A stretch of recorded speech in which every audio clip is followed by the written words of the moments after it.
안녕하십니까. 암호화폐 정보를 전달해드리는 닥터 비트맨입니다.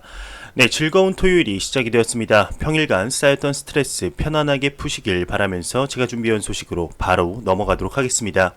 네, 여러분들은 비트코인의 연도별 최저가를 혹시 아시나요? 네, 비트코인의 연도별 최저가를 깔끔하게 정리한 애널리스트가 있습니다. 한번 보도록 하겠습니다. 네, 한 애널리스트는 비트코인 연도별 최저가가 이제 트렌드가 존재한다 언급을 했습니다.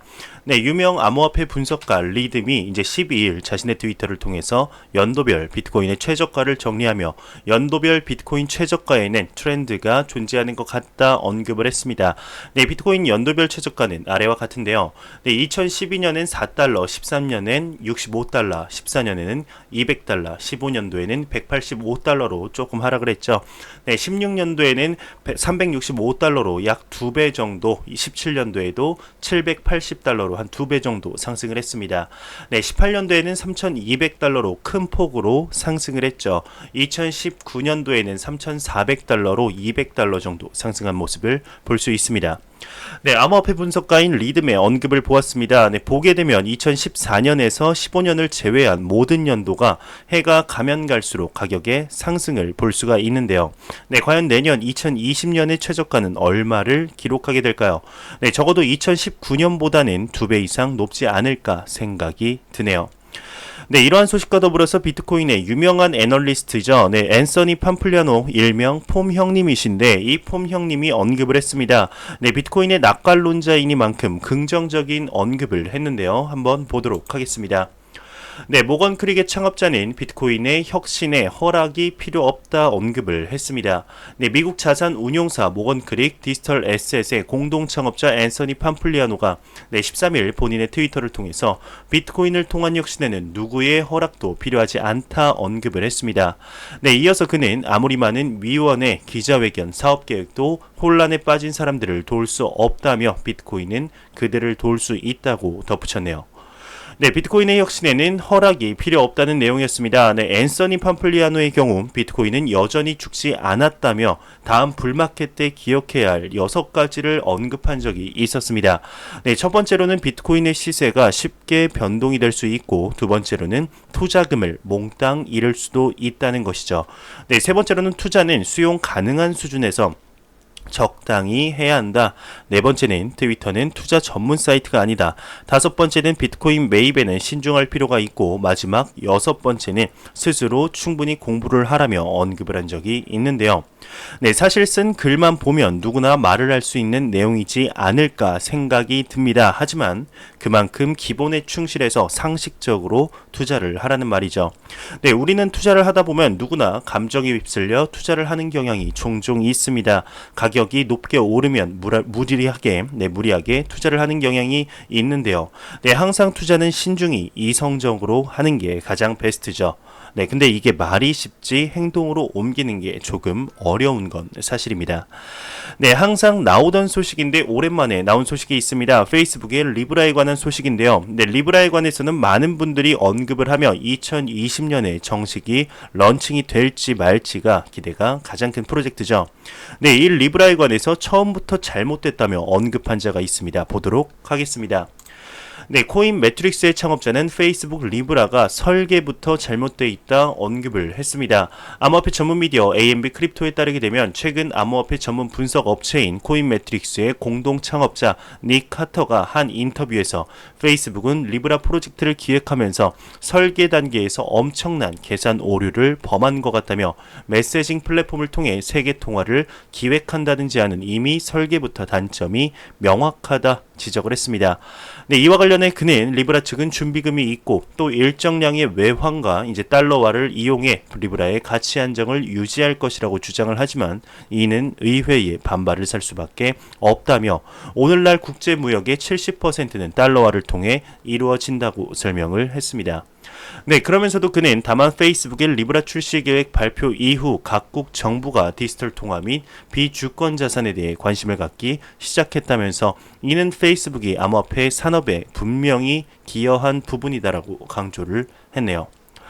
네, 페이스북의 리브라 프로젝트가 이제 설계부터 잘못됐다는 언급이었습니다. 네, 하지만 리브라가 기여한 바 또한 인정을 했는데요. 네, 현재 리브라의 경우 백서 발간 이후 글로벌 당국의 규제 반발로 인해 창립 회원사의 25%를 잃었죠. 네, 협회는 회원을 대신해서 리브라 네트워크의 기술 설계 및 개발을 감독하고 관리할 기술 운영위원회를 조만간 설립할 것으로 알려졌습니다. 네, 이러한 어려움 속에도 불구하고 리브라의 테스트넷은 순조롭게 순항 중이라고 합니다.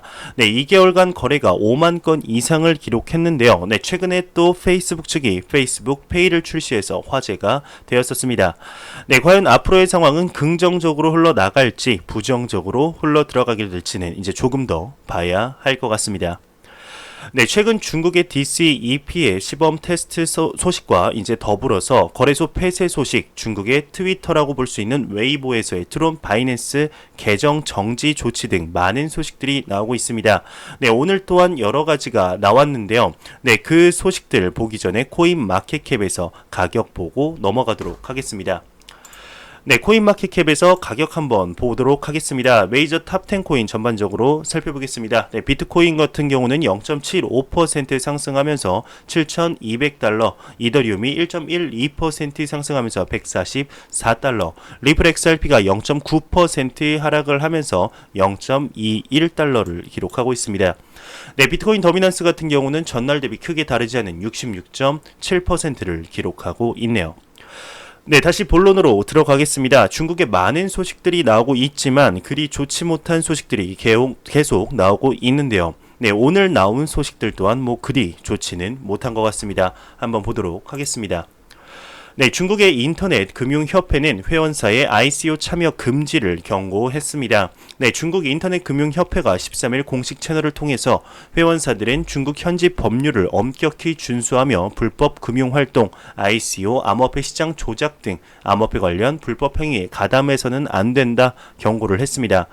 네, 이와 관련해 협회 측은 최근 블록체인을 앞세운 암호화폐 시세 조작, ICO 등 불법 행위들이 다시 고개를 들고 있다며 소비자들은 이 같은 불법 행위에 휘말리지 않도록 신중하게 투자 여부를 판단해야 하며 맹목적인 유행 따르기 등을 경계해 스스로의 자산을 보호해야 한다 강조했습니다.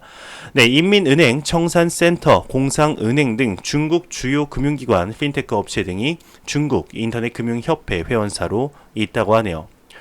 네, 중국의 인터넷금융협회에서 회원사의 ICO 참여 금지 경고를 했다는 소식인데요. 네, 디지털 화폐 발행이 가속화되면서 요즘 나오는 소식들을 보면 뭔가 안 좋은 소식들이라기보다는 깨끗이 정리한다는 느낌이 오는데 뭔가 말로 표현이 조금 힘든 기분이 듭니다. 네, 이러한 소식과 더불어서 바로 어제였습니다. 중국판 트위터인 웨이보에서 바이낸스의 공동 창업자 허이와 트론의 저스틴선 개인 계정까지 정지를 먹이는 일이 발생을 했었습니다. 네, 허이는 그 이유를 몰라서 지금 어리둥절하면서 이제 새로운 웨이보 계정을 만들었는데 또 접근이 제한되었다고 합니다. 보도록 하겠습니다. 네, 바이낸스의 허이는 새 웨이보 계정을 만들었는데 또 접근이 제한이 됐습니다. 바이낸스 공동 창업자 허이가 개설한 새 웨이보 계정이 또다시 접근 제한 조치가 내려졌습니다. 네, 전날 12일 저녁 구 웨이보 계정이 막히자 허이는 새 계정을 개설한 바 있는데 앞서 저스틴선 트론의 창업자의 웨이보 계정 역시 접근이 제한된 상태라고 합니다. 네, 이렇게 언급을 했는데요. 저스틴선도 이제 중국 SNS 웨이보 운영을 포기해야 될 것 같습니다. 네, 저스틴선 트론 창업자가 어제와 오늘 웨이보 계정 2개가 차례로 막혀버리자 아예 트위터 계정 하나만 운영하기로 결심한 듯 보인다고 중국 최대의 블록체인 미디어 비스제가 전했습니다. 네, 저스틴선은 방금 전 트위터에서 중국어로 중국 트위터 유저분들은 내 트위터 계정을 팔로우해달라고 호소했다고 하네요. 네, 바이낸스의 허이와 트론의 저스틴선의 계정 차단 소식이었습니다. 네, 이쯤 되면 고의적으로 차단을 하고 있다 봐도 무방하죠. 앞서 언급해 드렸지만 현재 중국의 DCEP 개발 및 테스트를 진행하면서 무엇인가 정리를 하려는 듯한 느낌이 크게 듭니다. 네, 뭔가 찜찜한데 이 찜찜한 게 뭔지 잘 모르겠습니다. 풀리는 대로 전달해 드리도록 하겠습니다. 네, 매일같이 나오는 리플에 관한 소식이 오늘도 또한 나왔습니다. 네, 두 가지가 나왔는데요. 매우 긍정적인 소식이 나왔습니다. 차례대로 보도록 하겠습니다. 네, 뱅크 오브 아메리카가 리플의 이제 혁신적인 국경 간 솔루션을 인정했다고 합니다. 네, 미국에서 두 번째로 큰 은행이죠. 뱅크 오브 아메리카 보아의 최근 보고서에 따르게 되면 리플의 국경 간 솔루션이 혁신적이다 인정을 했습니다. 네, 보아는 리플의 다국적 결제를 위한 솔루션 기술을 칭찬을 했고 혁신적인 기술의 한 예로 언급을 했는데요. 네, 해당 결제 솔루션은 국경 간 재무 결제 솔루션으로서 이제 외환 시장 및 국경 간 재무 영수증 솔루션으로 완벽하게 작동된다고 합니다. 네, 해당 보고서에 따르게 되면 개념 증명 사용 사례가 발신자에서 후원자까지 선형 모델을 다르지만 향후 개념 증명은 잠재적으로 발신자와 후원자 간의 동시 해결 모델이 될 것이라고 설명을 했는데, 또한 보아는 리플의 국경 간 지불 솔루션을 4가지 이유를 들어서 잠재적인 이점이 있다 밝혔습니다. 네, 즉 단순화 모델, 지불의 투명성, 그리고 미국의 유동성을 제공하며 조사와 수정을 줄일 수 있는 잠재적인 방법에 주목을 한 것이죠. 네, 여기서 이제 중요한 대목은 보아가 일찌감치 리플의 분산 원장 기술을 테스트했다는 것을 인정한 점입니다. 또한 올해 10월 보아의 관리자는 리플 프로젝트 작업에 팀을 뽑는다 전했는데요. 네, 리플의 국경 간 솔루션은 혁신 사례로 분산 원장 솔루션을 통해 기존 은행 인프라 문제를 해결했으며 양방향 거래를 제공할 뿐 아니라 지불을 추적하고 데이터 전송을 향상시켜 결제의 확실성이 높아진다고 합니다. 네, 암호화폐가 주류로 채택되는 주요 요인은 지불의 혁신적 기능에 있죠. 리플의 대량 채택 전략은 엑스래피드인 이제 ODL을 통해서 지불 기술을 은행 및 지불 업체와 같은 글로벌 기업의 DLT와 XRP 중심 솔루션을 판매하는 것을 목표로 하고 있습니다. 네, 보아를 포함한 더 많은 금융기관들이 리플의 XRP 기반 제품을 지속적으로 테스트하고 인정함에 따라서 리플의 주류 채택의 가속화가 붙을 것으로 기대해 본다며 내용이 마무리되고 있습니다. 네, 뱅크 오브 아메리카가 리플의 혁신적인 국경 간 솔루션을 인정했다라는 소식이었죠.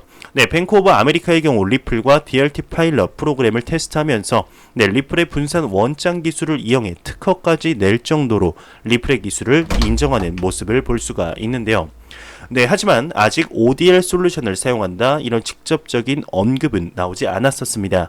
네, 10월에는 리플의 전문가를 채용한 것으로 알려지며 뱅크 오브 아메리카가 다양한 형태로 리플 플랫폼을 활용하는 다른 은행들의 대열에 합류했음을 의미하게 되죠. 네, 리플의 솔루션을 인정한다는 소식과 더불어서 굉장히 좋은 소식 하나가 나왔습니다. 네, 바로 미국의 CFPB, 즉 미국 소비자 금융보호국의 정부 문건에서 최초로 암호화폐 리플을 언급한 것으로 나타났습니다. 네, 거두절미하고 바로 보도록 하겠습니다. 네, 미 CFPB가 이제 신흥 국가 간 결제 기술로 리플을 언급했습니다. 네, 암호화폐 전문 미디어 유투데이에 따르게 되면 최근 미국 소비자 금융보호국이죠. CFPB가 공개한 정부 문건에서 최초로 암호화폐 프로젝트 리플을 언급한 것으로 나타났습니다.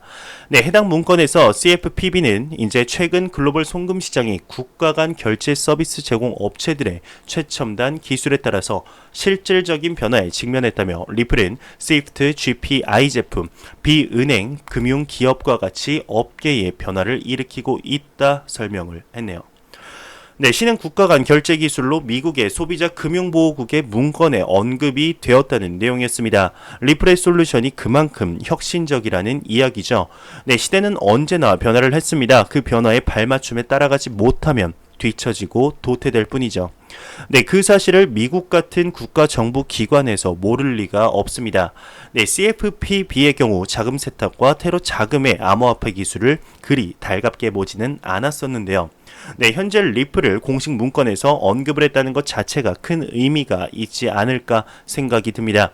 네, 리플사의 호재 소식들을 보면 다른 코인들과 호재 자체의 사이즈가 비교를 불허하는데, 네, 과연 2020년 XRP가 얼마만큼의 반향을 일으키게 될지 보도록 하겠습니다. 네, 잭 도시 트위터 CEO가 중앙화된 SNS는 다양한 문제에 직면했다고 언급을 했습니다. 네, 잭 도시 트위터 CEO가 소셜 미디어용 분산 표준을 개발하기 위한 소규모 독립팀에 자금을 지원하고 있다고 합니다. 네, 지난 11일 잭 도시는 중앙화된 소셜 미디어 네트워크 작동 방식이 직면한 다양한 문제점을 제시했는데요. 네, 그는 사람들에게 상당한 부담을 주지 않고선 욕설과 대중을 호도하는 정보를 다루기 위한 중앙화된 글로벌 정책 시행이 장기적으로는 확산하기 어렵다 주장을 했습니다. 네, 기존 소셜 미디어에는 이제 인센티브는 건전성을 전달하고 고취하는 대화보단 논쟁과 격분을 야기하는 콘텐츠 및 대화에 초점이 맞춰져 있다고 그는 지적을 하면서 잭도시 CEO는 이제 블록체인은 개방적이고 지속적인 호스팅 지배구조, 수익화에 대한 일련의 분산 솔루션을 시사한다 전했습니다. 소셜 미디어에 쓰일 분산 표준이 개발되면 트위터가 첫 번째 고객이 될 것이라고 덧붙였네요. 네, 이오스의 50% 프리세일 소식이 나왔습니다. 네, 이제 크립토닷컴이라는 앱에서 하게 되는데요. 네, 크립토닷컴에 이제 이오스가 상장한다고 합니다. 네, CRO 보유자는 50만 달러 상당의 이오스를 50% 할인된 가격으로 구매가 가능하다고 하는데, 네, 지금 2019년 12월 5일에 나온 소식이네요. 네, 크립토닷컴 거래소의 성공적인 베타 출시에 이어서 이오스 상장과 함께 더 신디케이트 플랫폼을 출시한다고 합니다. 네, 크립토닷컴 코인 CRO를 스테이킹한 모든 사용자는 50% 할인된 가격으로 50만 달러 상당의 이오스 토큰 판매 이벤트에 참여할 수 있다고 하는데요. 네, 본 상장 이벤트는 2019년 12월 17일 화요일에 크립토닷컴 거래소에서 진행이 되게 됩니다. 네, 이오스 총 할당량은 이제 50만 US 달러 상당의 이오스라고 합니다. 네, 배분량은 이제 각 참가자의 최대 구매 신청 가능 금액이 크립토닷컴 거래소에 스테이킹한 크립토닷컴 코인 CRO 수량에 따라 달라진다고 합니다. 네, 이렇게 CRO 스테이킹 수량에 따라서 구매할 수 있는 범위가 크게 달라지죠. 네, 관심 있으신 분들은 조금 더 알아보시면 좋은 소식인 것 같아서 한번 가져와 봤습니다. 네, 위키피디아에서 라이트닝 네트워크 항목 삭제를 검토했습니다. 네, 디크립토에 따르게 되면 위키피디아 엔트리 항목에서 비트코인 라이트닝 네트워크를 삭제하는 것이 검토되고 있습니다. 네, 삭제를 찬성하는 모더레이터들은 이제 주제가 불명확하고 지지 근거가 비논리적이라고 지적을 했는데, 삭제 반대론자들은 암호화폐 업계에 사기꾼들이 많을 수는 있지만 이 주제 라이트닝 네트워크 등은 대중의 주목을 끈다고 반박을 했습니다. 네, 이 외에 자칭 비트코인 창시자 크레이그 라이트의 위키피디아 페이지도 편집자들 사이에서 논란이 되고 있다 미디어는 전했습니다. 네, 블록스트림의 CSO가 LN 곧 대규모 비트코인 결제 처리가 가능해진다 언급을 했습니다. LN은 라이트닝 네트워크죠. 네, 암호화폐 전문 미디어 디크립토에 따르게 되면 12일 블록체인 개발사 블록스트림의 최고 전략 책임자 CSO인 샘슨 모우가 비트코인 확장성 솔루션 중 하나인 라이트닝 네트워크가 최근 가장 큰 걸림돌 중 하나를 해결하는데 가까워졌다며 곧 보다 대량의 비트코인을 지원할 수 있을 것이다 밝혔습니다. 네, 이와 관련해 그는 12일 라이트닝 네트워크는 다중 경로 결제를 이제 상호 운영할 수 있는 테스트를 완료했다고 합니다. 해당 기술이 적용되면 라이트닝 네트워크로 대량의 비트코인을 보다 빠르고 저렴하게 보낼 수 있다고 하네요. 이는 올해 라이트닝 네트워크가 거둔 가장 큰 성과라고 합니다. 네, BXA 토큰 투자자들이 김병건 BK그룹 회장과 이정훈 빗썸 고문을 형사 고소했습니다. 네, 서울경제에 따르게 되면 13일 법무법인 오킴스가 김병건 BK그룹 회장과 이정훈 빗썸 고문이 이른바 빗썸 코인으로 알려진 BXA 발행에 책임이 있다 보고 60여 명의 토큰 구매자들을 대리해 사규제로 형사 고소를 진행한다고 밝혔습니다. 네, BXA 구매자들은 BXA가 실제 빗썸이 발행한 암호화폐가 아님에도 불구하고 네, 빗썸 MB 홀딩스가 네, BXA를 빗썸의 거래소 토큰인 것처럼 믿게끔 기망해 판매했다 주장을 했는데, 네, 소송 참여자들이 주장하는 피해액은 78억 원에 달했습니다. 네, 법무법인 오킴스는 이달 말까지 추가 피해자를 모집하고 고소 및 고발을 진행할 예정이라고 하네요. 네, 암호화폐 파생 상품 업체 브록타곤이 유동성 서비스 2를 출시했습니다. 네, 온라인 금융 전문 미디어 파이낸스 매그네이츠에 따르게 되면 암호화폐 파생 상품 서비스 제공 업체 브록타곤이 암호화폐 유동성 서비스 툴 넥서스 2.0을 출시한다고 합니다. 네, 해당 툴은 각 거래소 간의 암호화폐 가격 차이를 좁혀 투자자들의 안전한 투자를 보장한다는 게 브록타곤 측의 설명인데요.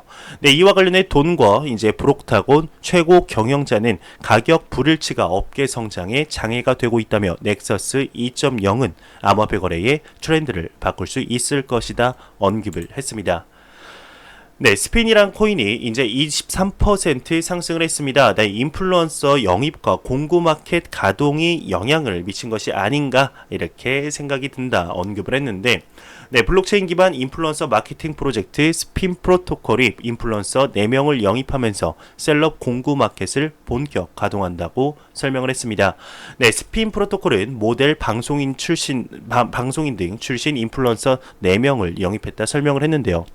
네, 스핀 프로토콜의 대표 같은 경우는 이제 우먼스톡 앱을 인플루언서 기반 마케팅 판매 융합 플랫폼으로 탈바꿈하고 있다 이렇게 언급을 했네요. 네, 비트 유니버스에서 암호화폐 거래소 투명성 순위를 발표했습니다. 네, 암호화폐 시세 앱 비트 유니버스가 거래소 투명 디지털 자산 순위를 발표했는데요. 네, 탑 10에는 코인베이스, 바이낸스, 게이트.io, 비트맥스 등 거래소가 포함이 되었습니다. 네, 게이트.io는 2018년 11월 블록체인 투명성 연구소 BTI 인증 리스트에 추가되면서 상위 12 거래소의 랭크가 되었네요. 네, 글로스퍼는 대표 지분 처분은 루머이다, 사실 무근이다 일축을 했습니다. 네, 하이콘 발행사 글로스퍼가 공식 웹사이트를 통해서 김태원 대표에 대한 악성 루머는 전혀 사실이 아니라며 악성 루머 생성 확산에 대해 강경 대응할 것이다 밝혔습니다. 네, 이어서 김태원 대표는 회사 발전을 위해 상장사를 인수했으며 개인적 이익을 취한 부분이 전혀 없고 인수 과정에서도 불법적인 부분은 전혀 없었다 강조를 했습니다. 네, 안 보고 가면 섭섭하겠죠. 크립토 공포 탐욕 지수입니다. 이제 전날보다 1포인트 내린 22를 기록을 했는데, 네, 공포가 이제 극단적인 공포가 계속 지속이 되고 있죠. 이 지수는 0이면 공포, 100이면 낙관이라고 보시면 되겠습니다. 계속 이렇게 낮은 지수를 유지하고 있는데 2020년 1월 달에는 이제 50, 60, 70을 보는 날이 하루빨리 왔으면 좋겠습니다.